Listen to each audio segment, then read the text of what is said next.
제게 부여된 시간이 딱 20분입니다. 그래서 20분 안에 제 발표문에 골자를 말씀드려야 되겠는데 혹시 뭐 빠뜨리는 게 있으면 나중에 말씀을 좀 해주시기 바랍니다.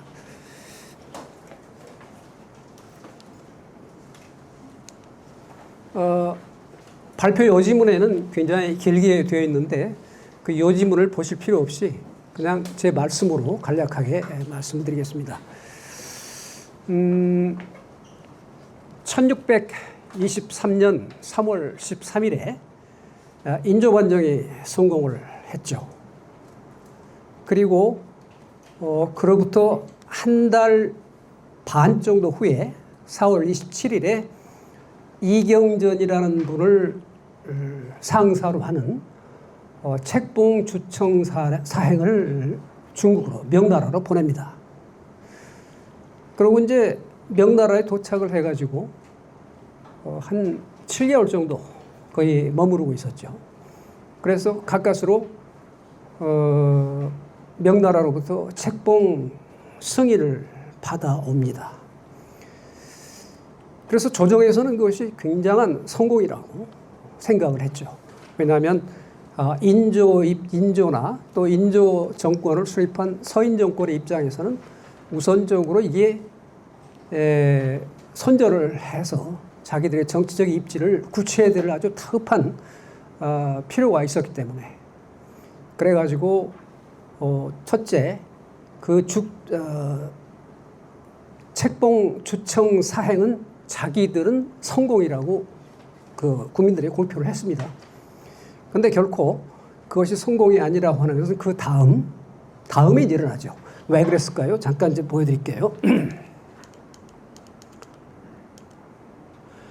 자, 23년 4월 27일에 서울을 출발해서 27일 날 북경을 도착했고 12월 18일 날 책봉 결정이 되죠. 그런데 또 국내에서 사건이 납니다. 그 와중에 24년도 1월 24일에서 2월 14일까지 이괄의 날이 발생을 합니다. 다 아시다시피 이괄은 인조 반정의 공신 중에 아주 중요한 공신이었죠. 그러니까 평안병사 이괄. 이 사람은 무엇에 불만을 가졌을까요? 논공행상에서 자기가 손해를 봤다. 불만을 가져가지고 군대를 처음 빌고 도성을 함락을 시켰습니다. 그래서 인조가 공주로 몽진을 했죠. 그러니까 우리나라 왕조 역사상 아마 좌파 자기의 그 지방 군 장수가 군대를 몰고 와서 도성을 점령한 일은 첫 번째로 알고 있습니다. 자 그런 사태가 벌어지고 있는데 이경전 책봉 주청 사행은 12월 18일 결정을 하고 나서 3월 2일까지 북경에서 태연하게 그렇게 여러 곳을 관람을 하고 느긋하게 관람을 하고 3월 3일 날 귀국길에 오릅니다. 그래서 4월 6일 날 성사포에 도착했고 4월 20일 날 서울 도착해서 복명을 하죠. 자, 그러면 그것으로 만족했다고 하면 조정의 발표대로 우리가 성공했다라고 한다면 뭐하러 이 죽천 이덕형을 다시 사행으로 보냈을까요? 아니죠. 앞에서 제가 말씀드린 대로 이괄이 반란을 일으켰습니다. 그거는 인조 반정으로 인한 인조 정권에 대한 엄청난 위협이었죠. 압박이었죠. 그것은 무슨 얘기냐면 백성들이 민심도 이제 상당히 회의적이었다는 얘기입니다.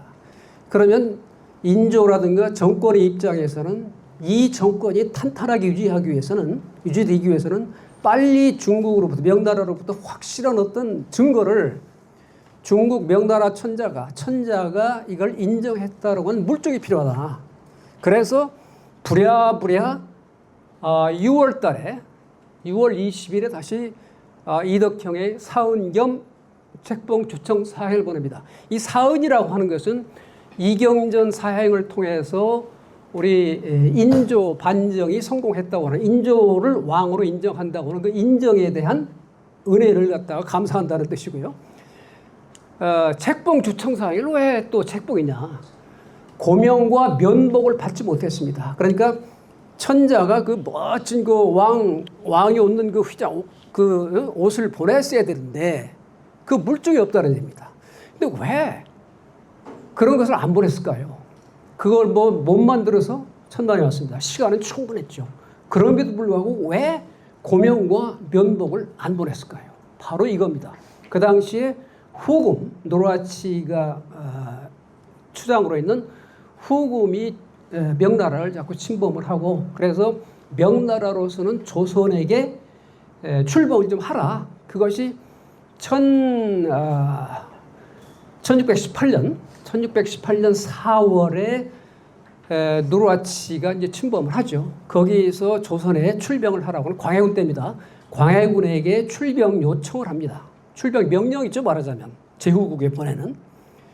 처음에는 5만 명을 보내라고 했는데 5만 명이 너무 많다라고 자기들 생각해가지고 1만 명으로 이제 감해서 출병을 명령을 내렸는데 이 광해군이 굉장히 현실적이고 아주 그 지혜로운 외교수를 펼쳤죠. 지금 그 문제에 대해서는 자세하게 말씀드릴 수 없습니다만 어쨌든 간에 광해군이 잘 그걸 모면하고 거기에 이제 강홍립 도원수로 삼고 김경서를 부원수로 삼은 그 오도 병사 1만 명을 보내죠. 보내가지고 거기 한 1000여 명의 우리의 그 젊은이들이 죽음을 당했습니다만은 어쨌든 잘 마무리되고 강홍립, 김경서는 항복을 하죠. 그래서 이제 그 강홍립이 사실은 그 당시 참판 벼슬로서 도원수직을 받았는데 그 강홍립이 광해군으로부터 밀지를 받고 갑니다. 괜히 쓸데없이 명나라 장수에게 그렇게 무조건 복종을 하지 말라. 그래서 지혜롭게 해서 그쪽하고 적당히 해서 화해를 하는 방향으로 가라. 마지막에 항복을 하더라도 할 수 없는 거다. 그래가지고 사실은 항복을 하고 강화를 이제 해서 그들이 사실은 강홍립은 개인적으로 굉장히 치욕적인 어떤 대접을 받습니다만은 국가를 위해서는 대단히 중요한 역할을 한 거죠. 왜냐하면 임진왜란이 끝나고 겨우 한 20년 정도밖에 지나지 않은 상황이었고 그래서 전쟁 후에 복구 작업도 해야 될 것이고 참 굉장히 많은데 그런 상황인데 계속 노르하치는 명나라를 압박을 하고 그래서 또 계속 그 출병을 하라고 이제 압력을 넣는데 그래서 이제 책봉, 주청 사행을 보냈음에도 불구하고 그들에게 최종적인 어떤 고명과 면복을 내리지 않냐고 알았다. 그 나중에 이 상황이 개선되면은 너희들한테 직접 우리가 관원을 파견해서 그 봉전을 완료해 주겠다는 약속만 하고 그냥 빈손으로 돌려보낸 거죠. 그러니까 왕조실록에서는 굉장한 성공으로 이렇게 기록을 해왔습니다만 실제로는 여기 죽천행록에도 나오지만은 허행, 허환, 빈손으로 돌아왔다든 빈손 사행을 갔다 왔다라고 하는 것이 분명하죠. 그래서 부랴부랴 6월 20일에 아까 며칠 날 도달했습니까? 4월 20일에 도착했는데 6월 20일에 다시 출발을 합니다. 그래서 10월 12일에 북경 도착을 하고 겨우 그 엄청난 그 우여곡절 끝에 21일에 확인을 했고 사신들은 황제의 봉황 고문과 칙유를 확인했고 그렇죠. 25일에 이건 좀 뭔가 중복됐네요. 제가 20일, 28일 요거 제가 나중에 확인하겠습니다. 25일에 북경 출발해서 6월 3일에 서울 도착해서 복명을 합니다. 우리 돌아왔습니다 하고 이제 그렇게 고명과 면복을 왕에게 드림으로써 왕이 이제서 비로소 살았구나. 정권이 살았구나. 이 정권이 정당성이라고 하는 것을 중국에서 인정을 받았다고 하는 것. 그래서 예를 들어서 이괄의 난과 같은 그런 어떤 그 불미스러운 일은 없겠구나라고 하는 거기서 안도를 한 것이죠. 자, 이제 여기서 이제 제가 착안한 것은 뭐냐면은 이 죽천 조천록이라고 제가 이름을 했습니다. 그런데 크게 보면 죽천 행록입니다. 행록. 그러니까 이 죽천 이덕형에 말하자면 일대기라고 볼 수가 있는 것이죠. 그 가운데 아주 중요한 부분이 바로 죽천 조천록입니다. 죽천이 사신으로 가서 왕을 위해서 황제로부터 중국 천자로부터 그 반정의 명분을 확인을 받고 고명과 면복을 받아왔다. 근데 고명과 면복은 중국에서 주고 싶지 않았어요. 왜? 자기들이 조선이 자기들이 말을 듣지 않으니까. 그러니까 이제 이 죽천 이덕형이 가서 아주 죽을 힘을 다 해가지고서 생사를 걸고 가가지고 고명과 면복을 받아왔다. 이것은 대단한 서사적인 어떤 모티브가 거기에 개재되어 있는 것이죠. 지금까지 뭐 제가 많이 본 건 아닙니다만은 연행록이라든가 이런 걸 보면은 실제로 뭐 견문 중심으로 어떤 그 여행기가 대부분이었지만 실제 이 죽천 조천록만은 중국이라든가 중국을 가기 전에 어떤 노정들에서 자연 현상과 투쟁과 갈등을 겪으면서 그걸 극복해 나간, 그래서 궁극적으로 고명과 면복을 확보하는 그런 서사, 그 완결된 서사로 이루어졌다. 그래서 오늘날 우리가 무슨 짜임새 있는 서사물까지는 아니라 하더라도 이것은 아주 훌륭한 서사물로서의 가치가 충분히 있는 텍스트다, 이런 생각을 해 왔고요. 이제 그런 점에서 이제 어떻게 과연 그 서사물은 짜여져 있을까라고 하는 것을 제가 말씀드리려고 한 것이죠. 자, 여기 이제 보시면은 이제 보십시다. 여기 이제 죽천 이덕형의 초상입니다. 그다음에 요거는 죽천 이덕형 부부의 묘소인데 경기도 고양시에 있고요. 이것이 이제 사행 노정도입니다. 그러니까 여기 선사포에서 시작해서 등주까지 가면은 요 구간이 해로 노정이 되겠죠. 여기에서 다시 북경으로 가가지고 여기서 활약을 하고 나서 다시 돌아와서 배를 타고 또 선사포에 내려가지고 또 서울로 귀환하는. 그러니까 크게 세 개로 나누면 우선 서울에서부터 선사포까지 가는 구간, 그다음에 선사포에서 등주까지 가는 구간, 등주에서 북경으로 가는 구간, 그다음에 돌아올 때 마찬가지 역으로 이렇게 되는 구간입니다. 이것이 이제 죽천 이공행정록, 죽천 행록이라고 부르는 그런 것인데요. 김윤아 선생님, 이게 지금 우리 박물관에 보관돼 있죠. 요게 건편입니다. 그러니까 지금 해양박물관에 소장되어 있는 것은 이 건편이고, 저는 애당초 곤편을 먼저 보아서 곤편에 대한 분석을 이미 책으로 내놓은 바가 있습니다. 그래서 저는 이것들을 어떻게 과연 분석을 해볼까 해서 에피소드를 가지고 분류를 해봤습니다. 그 에피소드가 주변 서사가 있고, 그다음에 중심 서사가 있고, 또 주변 서사가 하나 더 있어요. 제2 주변 서사가 있고, 마지막으로 부가 서사가 있습니다. 뭐 주변이나 중심이나 어떤 것이 중심이냐 하는 것은 결국 북경에서 중국의 관원들과 대립과 갈등을 빚으면서 그것을 극복하면서 고명과 면복을 얻어낸 것이 바로 이제 중심 서사로 본 것이죠. 주변 서사, 이것은 선사포에서부터 등주까지 가는 동안에 겪은 온갖 고난들, 그것은 주로 자연 현상들이죠. 풍랑이라든지 해일은 아니다, 풍랑 같은 것이죠. 바람.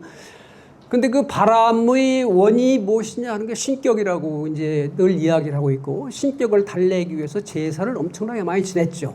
그래서 제사를 지냈더니 바람이 자서 빠른 속도로 이동할 수 있었다라고 하는 것이 그것이죠. 그러니까 바람과 죽천과 바람, 자연현상의 대결. 말하자면 프로타고니스트로서의 죽천, 안타고니스트로서의 자연현상. 그 신격은 말하자면 조력자가 되는 것이고요. 제1 주변 서사가 에피소드가 7개로 제가 분류를 해봤고요. 두 번째 중심서사는 뭐냐면 북경 외교 현장에서 방해자들과의 갈등 및 투쟁이 있습니다. 주로 방해자들이 그 힘이 굉장히 세죠. 그러니까 안타고니스트의 힘이 엄청나게 프로타고니스트를 눌러버렸기 때문에 프로타고니스트의 패배라고 하는 것이 눈에 보이려 했는데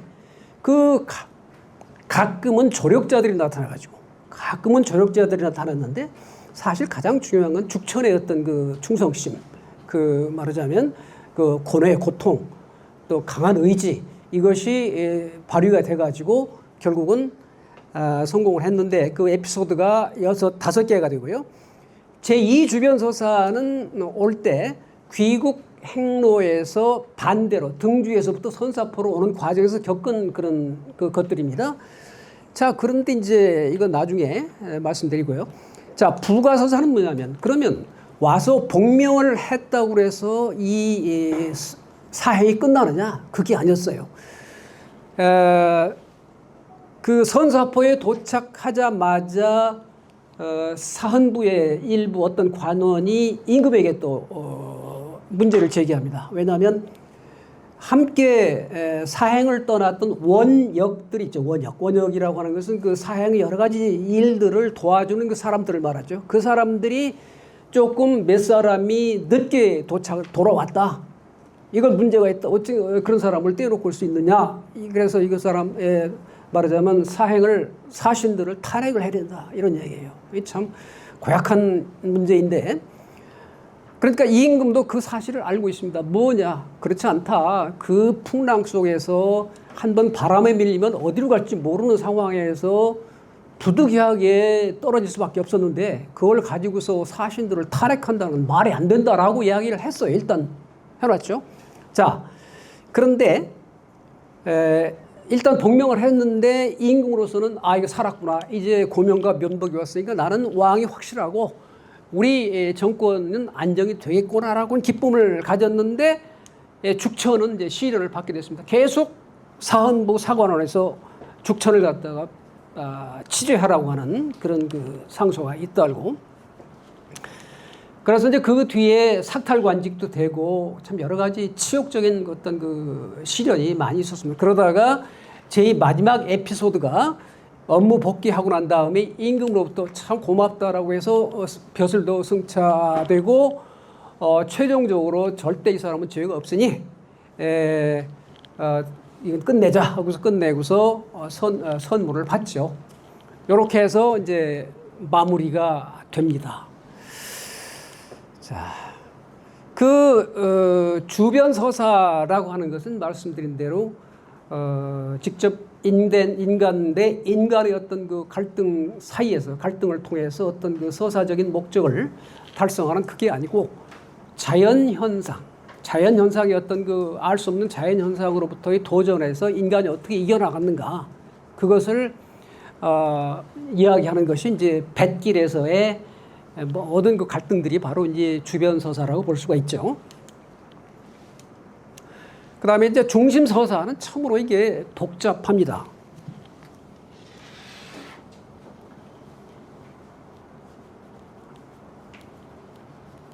시간이 5분 남았어요. 자, 아까 말씀드린 대로 프로타고니스트하고 안타고니스트의 대결에서 결국은 이기는 거죠. 그 나중에 이제 맨 마지막에 가면은 이 중국에서 이제 가장 큰 반대 적대자가 누구였냐면 주호경이라는 사람하고 또 주호경이라는 사람과 임요유라고 하는 사람, 그 다음에 강로들 중에 육강로가 필사적으로 그 봉전, 그러니까 고명과 면복을 내리는 걸 반대해가지고서 죽천 이덕형을 방해를 놓는 세력으로 이제 일관을 합니다. 그러다가 나중에 마지막으로 이 조력자인 장세정이 충고를 하죠. 뇌물을 잘 쓰라고 해서 그 뇌물을 썼고 이제 관자를 공문서를 외부에 내렸고 임요유 역시 천금의 뇌물과 설득으로 조력자로 임시 조력자로 바뀌었다가 막판에 모문용 가도의 총독으로 했던 모문용이 이를 핑계로 이리 진행을 막자 사신들이 더 많은 뇌물을 건네가지고 결국 예부상서인 임요유가 회계를 올려 결국 천자로부터 책봉 조서를 받았다 이런 얘기입니다. 아까 말씀드린 거 그거고요. 자, 그러면 이 죽천조총록의 멋진 이 서사 구조는 누가 썼을까요? 그래서 제가 여기에서 이제 두 가지 말씀을 드리고 싶은 것이 첫 번째 그 죽천조총록에 본 마지막 문장이 나옵니다. 그러다가 이제 그때 군관이 임하 허생의 족분이 있는 사람으로 갔더니 사사로의 행중에 공의 일을 기록하여 오니라. 군관 중에 임하 허씨라고 하는 사람, 허씨의 족분, 친척 관계에 있는 사람이 가서 그 죽천의 일거수일투족을 기록을 해왔다는 얘기예요. 군관으로 갔다는 얘기입니다. 군관. 자, 그 다음에 여기 이제 보면 죽천 그 행록의 마지막에 보면 또 뭐냐면 임하 허생은 서하노라 이렇게 돼 있어요. 그럼 임하 서행이 누구냐? 임하라고 하는 것이 허씨의 본관이냐? 그렇잖아. 임하면이 지금 안동시 임하면이 있죠. 임하면 허씨하고 상관없습니다. 그런데 임하가 뭐겠나 생각하니까 물가 있는 지역이에요. 강가. 그러니까 한강 그 다음에 한강은 양천이 양천 허씨가 있고 또 낙동강이 계배 허씨가 있죠. 그 다음에 또 저 어디입니까? 또 하나 있습니다. 거기에는 뭐 금호강변의 조산천 그 주변에 있는 그 지역의 허씨예요. 그런데 따져보니까 이때 누가 과연 허씨겠느냐 생각해 보니까 바로 미수허목이라는 사람이 잡힙니다. 미수허목은 죽천보다 30살 연하, 아들뻘 되는 거죠. 연하인데 폐모척변소라든지 개운궁 구씨 복상이라든지 복상 문제라든지 여러 가지로 미운 털이 박혀가지고 아주 박해를 받을 때 그 죽천으로부터 큰 은혜를 받은 사람이고 죽천의 아들인 광원이라든가 창원이라든가 행원이라고 하는 세 아들과 아주 매우 가까운 관계를 맺어온 그런 사람입니다. 그래서 그러니까 허목의 자찬 문집이 기언이라고 하는 책이 있는데 63권 25책 때는 아주 거질이죠. 거질인데 그 글을 보니까 에피소드식 그 글을 쓰더라는 거죠. 이제 여기 뭐가 나오냐면 시간이 참.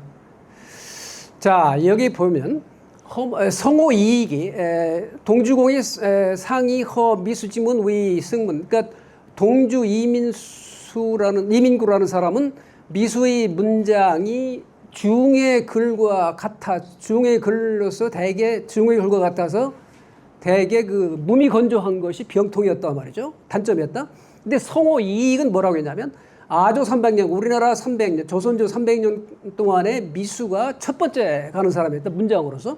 그래가지고 다만 미수는 서사에 능했으나 의로래는 별 볼 일 없어. 적었다. 의로로 한 것은.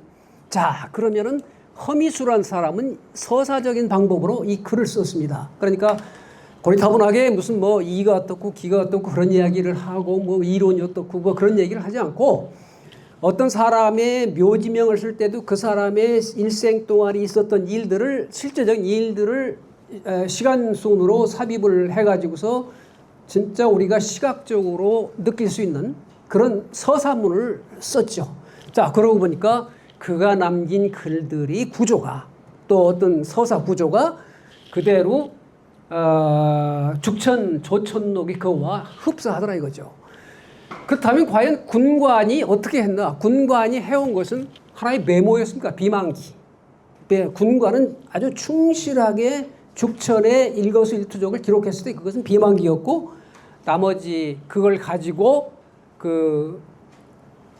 미수 허목이 이와 같은 멋진 글을 완성을 했다. 그래서 결국 허미수의 서사 전략이 그대로 반영된 글이 바로 죽천조천록 그리고 그 죽천조천록을 포함하고 있는 죽천행록이 아니겠느냐라고 라고 하는 것이 제 논지입니다. 여기서 끝내겠습니다. 너무 미안합니다. 시간이.